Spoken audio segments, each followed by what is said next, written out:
Good evening, Midlothian Camera Club members. Just a quick video to tell you about the new software I bought yesterday.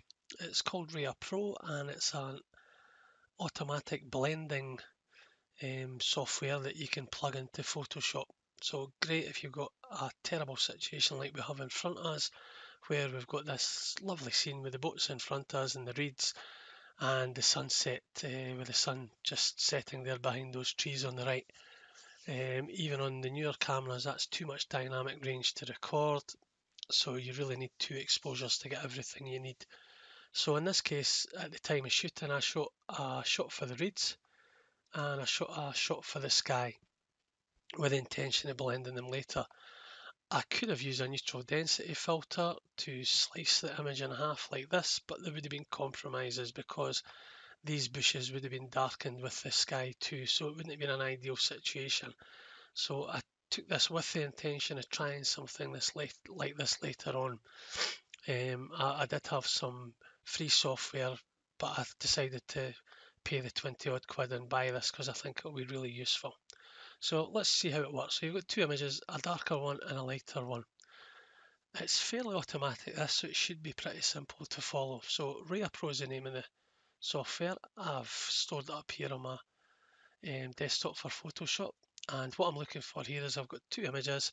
I want to stack them on top of each other. So if I just hit stack here, the program will automatically go away. It'll close one of the images down and it'll stack the other image in a layer above it. So you'll get both images with one stacked above the other. So in this case, I've got the darker image on the top. So what I'm going to do is I'm going to open up precision mask. So I can open up here or I can open up here. I'll just do it here. And all you do is, because the dark image is on top, I hit auto dark. What the program will go away and do, and as you can see on the left there, is it will go and find all the different luminosity values and it will produce 6 separate masks. 1, 2, 3, 4, 5, 6. And as you can see as you go along these, you get the various different tonal ranges within. And it's basically making a more contrasty mask as it goes along with deeper blacks and deeper midtones. So that affects the way the two images are joined together. But for our purposes, all we have to do is choose one we like. And to do that, you just click along the numbers here. So as you go up, it's getting a brighter mask. And they're all fairly good, but in this case, I think the original one was probably my best bet. I think that looks the most natural. So just to see what a good job it's done, remember it's putting the clouds in the sky all from that scene along this incredibly complicated foliage, trees along here, hills and mountains, and I can't see one bit of fringing, no unnatural lines. Same in the sky along the reeds. These have all been changed right the way along. I can show you if I swap the mask off to bright and light. You can see what's added in there.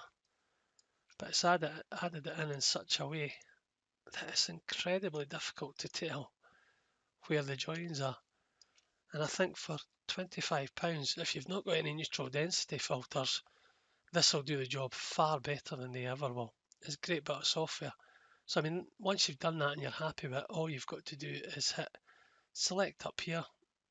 So it's on number one. I'm going to select that.